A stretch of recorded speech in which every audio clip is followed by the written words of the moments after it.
அனைவருக்கும் வணக்கம். நான் காயத்ரி கிருஷ்ணன். வரப்போகிற கார்த்திகைக்கு ரொம்பவே பயனுள்ள டிப்ஸ் தான் நம்ம இன்றைக்கி வீடியோவில் பார்க்க போகிறோம் ஃப்ரெண்ட்ஸ். ரொம்ப யூஸ்ஃபுல்லாக இருக்கும் எல்லாருக்குமே. வீடியோவை ஸ்கிப் பண்ணாமல் பாருங்கள். வீடியோக்கு ஒரு லைக் கொடுத்துட்டு நம்ம மணக்கோலம் குக்கிங் சேனலை சப்ஸ்கிரைப் பண்ணிக்கோங்க ஃப்ரெண்ட்ஸ். வாங்க வீடியோக்குள்ளே போய் பார்க்கலாம்.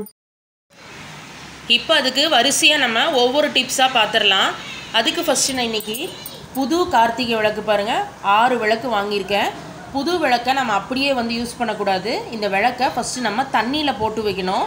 இங்கே பாருங்கள், ஒரு பாத்திரத்தில் நம்ம தண்ணி ரெடியாக வச்சுருக்கோம். அதில் இப்போ இந்த 6 விளக்கையும் அப்படியே நான் தண்ணியில் போட்டுக்கிறேன். இது புது விளக்குங்கிறதுனால ஒரு 8 மணி நேரமாவது தண்ணியில் இது அப்படியே இருக்கணும். தண்ணியில் நம்ம போட்டு வச்சுட்டு அதுக்கப்புறமா விளக்கை யூஸ் பண்ணுறது மூலமாக எண்ணெய் விளக்கு குடிக்காமல் இருக்கும். அதனால தான் நம்ம இந்த மாதிரி பண்ணுறோம். ஒரு 8 ஹவர்ஸ் அப்படியே தண்ணியில் வச்சிடலாம். 8 ஹவர்ஸ்க்கு அப்புறம் பார்ப்போம். இன்றைக்கி நான் இன்றைக்கி புது விளக்குங்கிறதுனால இந்த மாதிரி தண்ணியில் போட்டு காட்டியிருக்கேன். சாஸ்திர பிரகாரம் நம்ம ஒரு கார்த்திகைக்கும் பழைய விளக்கு ஏற்றணும். நீங்கள் பழைய விளக்கு யூஸ் பண்ணுற பட்சத்துக்கு லைட்டாக டிஷ்யூ வச்சு விளக்கை தொடச்சிட்டு 1 ஹவர் மட்டும் தண்ணியில் போட்டு எடுத்துகிட்டு நல்லா வாஷ் பண்ணிவிட்டு நம்ம விளக்கு ஏற்றுறது நல்லது. ஒரு 1 ஹவர் மட்டும் தண்ணியில் போட்டு எடுத்துகிட்டு எப்பவும் போல் நம்ம விளக்கு ஏற்றிக்கலாம். இப்போ இந்த விளக்கு 8 ஹவர்ஸ் அப்படி இருக்கட்டும். இப்போது கரெக்டாக ஒரு 8 மணி நேரம் ஆயாச்சு. பாருங்கள், விளக்கு எல்லாத்தையும் நம்ம எடுத்து வெளியே வச்சிடலாம்.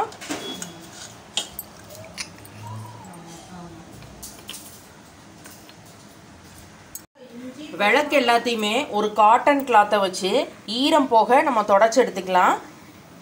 வெயிலில் வைக்கணும்னு இல்லை, இந்த மாதிரி கொஞ்சம் கூட ஈரம் இல்லாமல் விளக்கோட பின்பக்கம் முன்னாடி எல்லாமே நல்லா தொடச்சி ஈரம் போக நம்ம எடுத்து வச்சுப்போம்.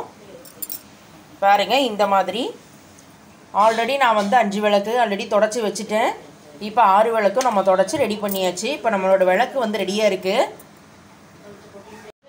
நெக்ஸ்ட்டு விளக்குலேருந்து அடியில் எண்ணெய் கசியாமல் இருக்கிறதுக்குள்ள டிப்ஸ் தான் நம்ம இன்றைக்கி பார்க்க போகிறோம். எல்லார் வீட்லேயுமே பாருங்கள், இந்த மாதிரி நெயில் பாலிஷ் இருக்கும். இந்த நெயில் பாலிஷை வச்சு ஒரு சூப்பரான டிப்ஸ் பார்க்கலாம். இதை நீங்கள் பண்ணீங்க அப்படின்னா எண்ணெய் விளக்கு அடியிலேருந்து கசியவே கசியாது. அதுக்கு நம்ம நெயில் பாலிஷ் எடுத்து விளக்கோட இந்த அடிப்பக்கத்தில் நம்ம அப்படியே அப்ளை பண்ணிக்க போகிறோம். இந்த மாதிரி பண்ணுறது மூலமாக எண்ணெய் கசியாமல் இருக்கும். நான் ஒரே ஒரு விளக்குக்கு மட்டும் அப்ளை பண்ணி காட்டுறேன். எல்லா விளக்குக்கும் இதே மாதிரி நம்ம அப்ளை பண்ணி எடுத்துக்க போகிறோம். கீழே உள்ள இந்த பக்கத்துக்கு மட்டும் நம்ம அப்ளை பண்ணிக்கலாம்.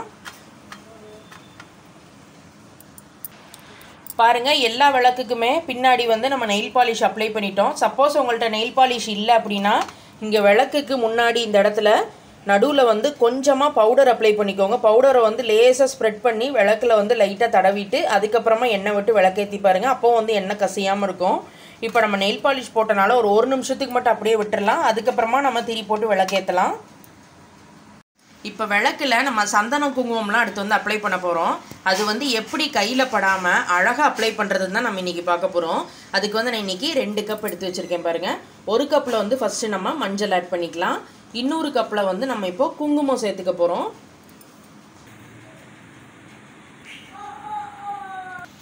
ரெண்டுலேயுமே இப்போ நம்ம தண்ணியை விட்டு மிக்ஸ் பண்ணி எடுத்துக்க போகிறோம்.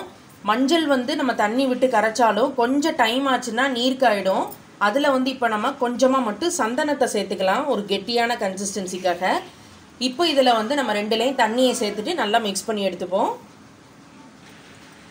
கொஞ்சமாக தண்ணி சேர்த்துக்கலாம், ரொம்ப தண்ணி சேர்க்க வேண்டாம். கொஞ்சமாக சேர்த்துட்டு கெட்டியாக கரைச்சி எடுத்துப்போம். பட்ஸை வச்சு நான் இன்றைக்கி மிக்ஸ் பண்ணிக்க போகிறேன். கையில் ஆகாமல் இருக்கிறதுக்காக பாருங்கள், பட்ஸை வச்சு நல்லா கலந்து விட்டுக்கலாம். ரெண்டையுமே நம்ம கரைச்சி ரெடியாக வச்சாச்சு. இங்கே நம்ம நெயில் பாலிஷ் போட்டிருந்தோம், அதுவும் கூலாயிட்டு விளக்கெல்லாம் நம்ம திருப்பிட்டோம். இப்போ ஒரே ஒரு விளக்குக்கு மட்டும் மஞ்சள் குங்குமம் ரெண்டுமே அப்ளை பண்ணி காட்டுறோம் பாருங்கள். பட்ஸை வச்சு பண்ணுறது ரொம்ப ரொம்ப ஈஸியாக இருக்கும். நமக்கு சட்டுன்னு நம்ம வேலை முடிச்சிடலாம். இப்போ ஒரே ஒரு விளக்குக்கு பாருங்கள், நம்ம ரெடி பண்ணி வச்சதை அப்ளை பண்ணி காட்டுறோம். எல்லா விளக்குக்கும் அப்படியே நம்ம ஒரே மாதிரி அப்ளை பண்ணிடலாம். ஃபஸ்ட்டு நம்ம மஞ்சள் அப்ளை பண்ணியாச்சு. நெக்ஸ்ட் அதே மாதிரி பட்ஸில் கொஞ்சமாக குங்குமத்தை எடுத்து மேலாக அப்படியே வச்சுக்கலாம். இதே மாதிரி நம்ம 6 விளக்கு வச்சுருந்தோம். 6க்கு அப்ளை பண்ணிவிட்டு உங்களுக்கு காட்டுறோம்.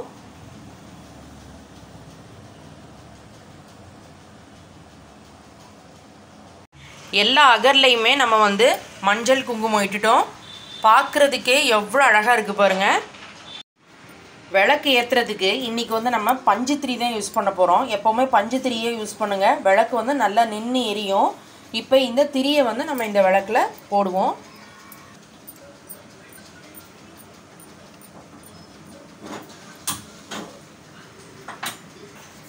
ஆறு அகல்லையுமே நம்ம வந்து திரி போட்டாச்சு. இப்போ இதில் வந்து நம்ம எண்ணெய் விட்டுக்கலாம்.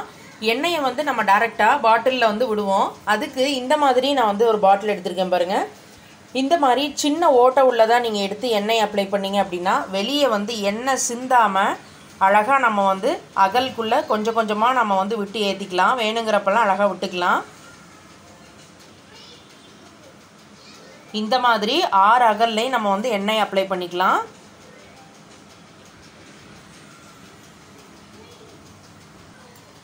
ஆறு விளக்குக்கும் அழகாக நம்ம வந்து பஞ்சு திரி போட்டு எண்ணெய் எல்லாம் விட்டு ரெடியாக வச்சுருக்கோம். இது வந்து இன்னும் நல்லா எரியறதுக்காக இந்த திரியோட முனையில் லைட்டாக வந்து நம்ம கற்பூரத்தை தடவிட்டோம்னா நல்லா எரியும் பாருங்கள். இங்கே கற்பூரம் வச்சுருக்கோம். கற்பூரத்தை லைட்டாக அப்படியே கையை வச்சு உடச்சி விட்டுக்கோங்க. தூளாக்கிட்டு கொஞ்சமாக மட்டும் கையில் எடுத்து இந்த மாதிரி திரி ஓரத்தில் நம்ம வந்து அப்ளை பண்ணிக்கலாம். அப்ளை பண்ணிவிட்டு நம்ம வந்து விளக்கேற்றுறது மூலமாக நல்லா காற்றடிச்சாலும் நல்லா நின்று எரியும் பாருங்கள். இந்த மாதிரி 6 அகலில் உள்ள திரியிலை நம்ம வந்து கொஞ்சமாக கற்பூரத்தை தடவிக்கலாம்.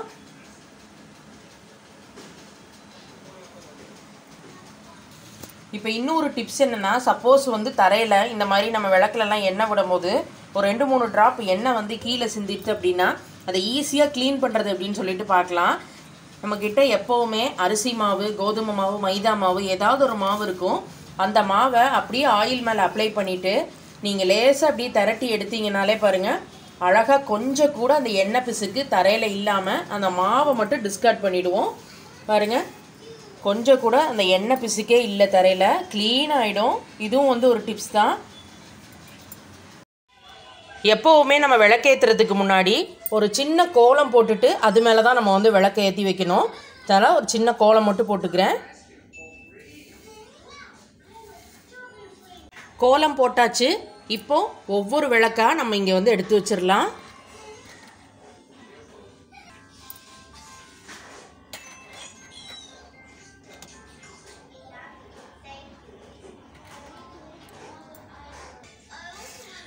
விளக்கு எல்லாத்தையுமே அழகாக கோலத்தில் வச்சுட்டு சுற்றி இந்த மாதிரி நம்ம ரோஸ் வச்சுருக்கோம். பார்க்குறதுக்கே அவ்வளோ அழகாக இருக்கும் இந்த மாதிரி புஷ்பத்தெல்லாம் வச்சு பண்ணும்போது. இப்போ வந்து நம்ம எல்லா விளக்கையும் அப்படியே ஏற்ற ஆரம்பிச்சிடலாம்.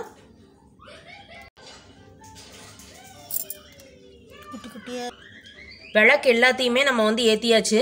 இந்த மாதிரி சின்ன குச்சியை வச்சு நம்ம வந்து திரிக்கி நம்ம வந்து அட்ஜஸ்ட் பண்ணிக்கலாம். நான் ஒரு விளக்கு எடுத்து காட்டுறேன். கையில் எண்ணெய் கசியவே இல்லை. இருட்டில் நம்ம வந்து அழகாக இந்த பிளேட்டை வச்சோம் அப்படின்னா பார்க்குறதுக்கே அவ்வளோ அழகாக இருக்குது. வீட்டில் வந்து நம்ம எங்கேயாவது விளக்கு ஏற்றி தரையில் வைக்க போகிறோம் அப்படின்னா இந்த மாதிரி ஒரு அட்டை எல்லார்கிட்டையுமே இருக்கும். நம்ம வந்து புடவையெல்லாம் வாங்குகிறோம். அந்த புடவையோட அட்டைலாம் இருக்கும். வர அட்டையிலேருந்து ஒரு சின்ன பீஸை வந்து கட் பண்ணி தரையில் வச்சுட்டு அதுக்கு மேலே வந்து இந்த விளக்கை நம்ம வச்சோம் அப்படின்னா தரையில் வந்து எண்ணெய் ஆகாமல் இருக்கும். நம்ம அடியில் நெயில் பாலிஷ் தடவி இருக்கோம், எண்ணெய் வந்து ஆகாது. சப்போஸ் நீங்கள் எண்ணெய் ஆகும் அப்படின்னு நினச்சிங்கன்னா இந்த மாதிரி டிப்ஸ் கூட நீங்கள் ஃபாலோ பண்ணிக்கலாம். நம்ம வந்து அடியில் எல்லாமே நெயில் பாலிஷ் அப்ளை பண்ணி வச்சனால கொஞ்சம் கூட எண்ணெய் கசியவே இல்லை பாருங்கள். அவ்வளோ பர்ஃபெக்டாக இருக்குது. இதுவும் ஒரு டிப்ஸ் தான். கண்டிப்பாக எல்லாருமே ஃபாலோ பண்ணுங்கள். இந்த மாதிரி சின்ன சின்ன அட்டைகளாக கட் பண்ணி வச்சுட்டு இதுக்கு மேலே கூட நம்ம வந்து விளக்க வச்சுக்கலாம். இன்றைக்கி கார்த்திகை தீபத்தோட டிப்ஸ் எல்லாமே எல்லாருக்குமே யூஸ்ஃபுல்லாக இருக்கும்னு நான் நம்புகிறேன் ஃப்ரெண்ட்ஸ். கண்டிப்பாக எல்லாருமே இந்த டிப்ஸை ஃபாலோ பண்ணுங்கள். கார்த்திகை வரப்போகுது. எல்லாருக்குமே கார்த்திகை திருநாள் நல்வாழ்த்துக்கள். நான் வந்து இறைவனை பிரார்த்திச்சுக்கிறேன் எல்லாருமே நல்லா இருக்கணும் அப்படின்னு. இதே மாதிரி ஒரு வீடியோவில் நான் உங்களை நெக்ஸ்ட் மீட் பண்ணுறேன் ஃப்ரெண்ட்ஸ். தேங்க்யூ.